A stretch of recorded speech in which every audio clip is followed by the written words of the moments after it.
we have a former Husker great joining us here on the show. Right now? Number 3. Let's welcome in former Husker Prince Amukamara, the last first-round draft pick, Steve, of Nebraska football. Wow. Prince joining us, 10-plus year career in the NFL, Prince.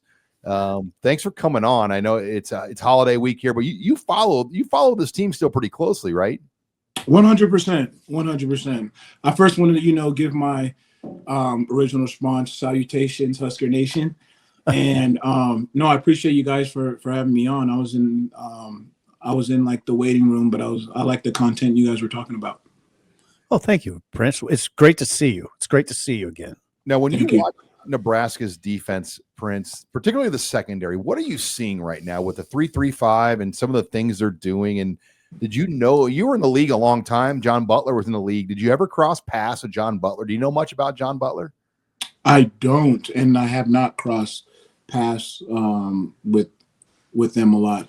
But I still feel like as a secondary, we're physical, and I mean we're getting after the ball. And so with those recipes, I mean, I think in the beginning, people say we haven't played anybody, but in the beginning, I mean. I think our rushing defense, and I mean our rushing defense is still awesome. I mean, we haven't given up a rushing touchdown at home. Mm-hmm. Like that's impressive, and I always compare it to the defensive I was a part of and the defensive front we've had, and so I mean that says a lot about them. Obviously, no defense is perfect, and giving up that amount of points to Indiana doesn't look good. But at the end of the day, I still think the numbers don't lie about our identity as a defense. Prince, everybody, we talk a lot about number 15 on offense for Nebraska a lot. But how about 15 on defense, the corner Sierra Wright, who's a transfer from USC, but he burst onto the scene and now is arguably their best corner. What has made an impression on you from number 15? Yeah, I mean, I first saw him the USC game. I think that was his kind of coming out party. Yeah, getting that pick 6 against his former squad. And the thing is with getting the ball, it does a lot of things, but one of the things it does is it gives amnesia. So if you make a bad play or someone has a perception of who you are that's not good, you get the ball and you score, it kind of gives that person amnesia, and all of a sudden you're great again. And I feel like that's whatever the perception of was about him before, I think he's knocking that out of the park by getting his hands on the ball. Prince, do you ever think about you're the last first-round draft pick at Nebraska? I mean, do people bring that up to you ever? Yeah, a couple of friends who follow closely, and I mean, and that's tough, just because there's been a lot of great guys. I mean, I still to this day would say Alfonso Denard was probably a better corner than me, in a sense of just because he got the ball so many times, super athletic, and yeah, so I would always play off of him. But you've had guys like Levante David. I mean, you see what he's doing now, his longevity in the league and what he's doing, and so he's someone I feel like who could have been a first rounder, obviously was second round. But I mean, and look at Cameron Taylor-Britt. So a lot of guys that are being missed, but are still showing a lot of promise at the next level. Hey, Prince, some people probably have sort of forgotten about the defenses you've played on. Give the people, including myself, a refresher course. Who are you playing with in the secondary when it was really rolling at Nebraska? Who are the guys you were back there with? Gotcha. So I mean, so that guy right there, Eric Haig for sure. Alfonso Denard, Dejon Gomes, Anthony West, and then our safeties like Austin Cassidy, Matt O'Hanlon. And so, like, we had so many, and Larry Asante, like, we had so many guys that were so interchangeable and could play different parts. Like, Eric Haig and Dejon Gomes were like Swiss Army knives. And those guys could play so many positions. They could put us in the right spots. And so when you have Coach Carl Pelini was licking his chops because there's so much he can do with that. And correct me if I'm wrong, I think Matt Hanlon, did he have 3 picks in one game? Against Oklahoma. Against Oklahoma. So just think, and was that the same game I had a pick? I believe so. Okay. I'm not trying to give myself. I had to mention that one. I'm just trying to jog my memory. That was 13-7, I think, or it was a low scoring game. Low scoring game. Yeah, and so that's what I'm saying. So guys like that making plays and stuff, and then obviously like Sue, Jared Crick, Pierre Allen, Steinkühler, like all these guys like really helped us. I mean, Will Compton, obviously, and Levante David. We were just so well rounded. You know, Sipple does a show with your former recruiter Bill Bush. Did you know he's my gosh, Sipple out here? I've seen him. He's gaining a huge social media presence. I've seen him on there a lot. But he's talk about a recruiter, man. To get 5 guys from Arizona, and to just like he talks so good. Not saying that he sold me a dream, but he has this warm, welcoming, like accommodating, and was definitely one of the reasons, a big reason as to why I came to Nebraska, and I'm forever thankful to him. Do you ever think about just if you would have played in the Big Ten, but at the same point, when you guys played in the Big 12, the Big 12 was regarded, in my opinion, as a better league than the Big Ten. Yes, I mean, the Texas, Missouri, me and Chase Daniels still talk about when they were rolling and them having Macklin and Chase Kaufman and all those guys, and then Des Bryant down in Okie State with Russell Okun, and then Texas, and like going up against Colt McCoy, and like, yes, that conference was stacked for sure.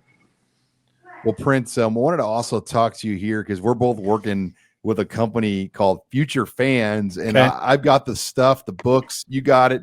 And what the product is. Oh, there it is. It's to help show and explain to young people, children, the game of football, because it is hard. I have daughters that are 8 and 11, but you know, we take for granted we know football really well. But to teach them about the game, it's a great book and program. It would be a great Christmas present, even to get your kid or grandkid. And there's games and activities and tons of fun things to kind of teach your kids more about the game of football. Yes, no, you're exactly right. Future Fans has been great for my family. I mean, I have 5 kids now, and my daughter loves the sport of football, and so does my son. And so one thing I enjoy about it is it kind of just makes it very, very simple. So I remember I'd ask my son like just simple questions, or I would go outside and play with them, like run this route. And I'm assuming that he knows these routes, but he doesn't. So for example, say like just the downing system, right? 1st, 2nd, 3rd, and 4th down.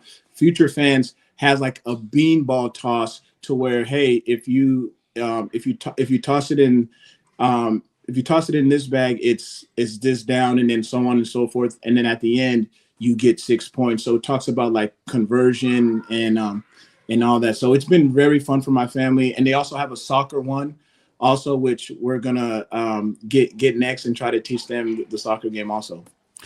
Prince, do you ever talk to kids about playing in cold weather? No, but I have some basketball buddies who I know that argument's been circulating about, you know, if basketball players can play football and football players can play basketball. And so, dude, the weather conditions is huge. I mean, I don't think I've ever been in a game that Jameis Winston and the Browns and those guys played in, but I remember, I forgot what year it was, but we played against Kansas, the Jayhawks, at night. Yeah. And that was the coldest game I've ever been to. Yes. And it was too cold to snow. That's how cold it was. And I remember I had no sleeves or anything. And I remember Coach Pelini, what we would do is we only had the one indoor in the sports complex. So he would have offense practice indoor, and then the defense we're outside, and we're just bearing the cold. And so by the time we got to the game, it wasn't that bad. And then obviously it helped me in the league going to New York after, and then I was able to play in anything. So and to me, the trick is, as long as you have like your ears covered, your fingers and your toes pretty much warm, I think everything else can just freeze and take care of itself and stuff like that. That's a pro right there. Prince, you come back to a lot of games, correct? Yes. Yeah. I mean, I've since being done, it's been awesome just being a fan. I don't want to get too close and too invested because I don't want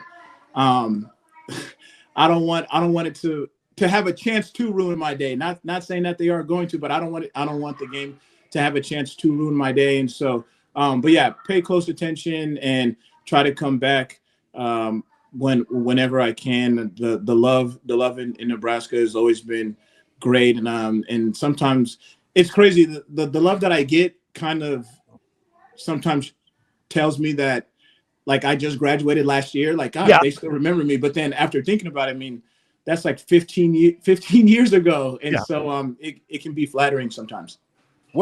Reminder, how big were you when you played? What was your height and weight as a player, as a corner? So I was 6 foot 205. Big corner. But you were extremely, like, your vertical. What was your vertical in 40 in its prime? Yes, 30 and a half, and then ran 4.37. I mean, just a specimen. And I remember they toyed around when you got here to maybe be an offensive player too, right? Yeah, and that's the thing. I was supposed to play offense in the Callahan era, and then it's so funny. I think they had me listed as athlete. I think they wanted me to be a DB, but they just try to put me back there to kind of, whatever, to make sure I wouldn't transfer, which was very hard back then. And so I remember I was in the backfield. I ran into, I think maybe it was Keith Williams' back. I ran to his back as soon as I got the handoff, and I was never in the backfield again. So I stayed on. You ran into his back. Yeah, I stayed on defense after that. And then Coach Pliny came in next year, and I said, hey, I was promised to play offense. Can I play there? And he said, you know what? I've coached a lot of DBs, and from what I see in you, I think you could play a long time if you stick it out. And so he could have been blowing smoke, but I was like, you know what? Like, I'm gonna trust him, and it worked out. Yeah, it worked out. Tell us about that books thing again, a little bit more. Just what's the deal with the book? Future Fans. Again, like, where would you recommend people ordering it online, or how can they get Future Fans? Yes, they can for sure order it online, futurefans.com. And right now they're having a 25% off cyber sale to Monday. So yeah, for sure, hop on it. It'd be a great like Christmas gift for your children, your kids, your nieces or nephews. Yes, it explains the game. I might get one for Sipple so he can get a better understanding of the game. Sort of come to understand the game, Prince. Right. No, exactly. We could play the games together, and I could teach you. Prince, what do you tell people when they ask you? I always battle this question. When people say, is it a complicated game or is it an easy game, football? Gosh. I think it could be both. I think it could be both, because obviously once you get it, it's easy, right? I remember I hear a lot of coaches say, "Hey, football's simple. The person who stays the lowest man always wins, and it's about blocking and tackling." Yeah. Right. But then you get into, okay, are we winning the turnover battle? How many first downs are we getting? Are we scoring a lot of points? Are we stopping them from scoring points and stuff like that? So it could be both, but then once you do understand it, it's just fun, because when you truly understand the meaning of every inch really counts. Every yard counts. I mean, you don't get that inch and you don't convert the downs. Now it's going the other way, and you have to start all over again, and you might lose a game on that. I got two quick ones for you. What was your favorite game in college, and who's the best receiver you've ever gone against? In college, God, best receiver is easy. Justin Blackman. I mean, he gave me nightmares after that game. We won, but he had I think he had over 100 yards on me in the first half, and then Oklahoma State. Yes, yeah, and then the second half, shut him out. We won the game, but I remember I was so consumed with my draft stock, and so I was really looking at that every game. I forgot what side it was, and so I remember after I played him, my stock was going down. I saw it on the side, and so he was tough. He was tough. And then best game is tough because there's just a lot of memories. I mean, I remember, was it Baylor game where Sue almost took the guy's head off? Yeah, Baylor, yeah, and so stuff Baylor. like that. Mm-hmm. Alex Henry's kick, Colorado, like that. I think that was the loudest I've seen. That was the loudest I've seen Husker Stadium until recent Colorado this year.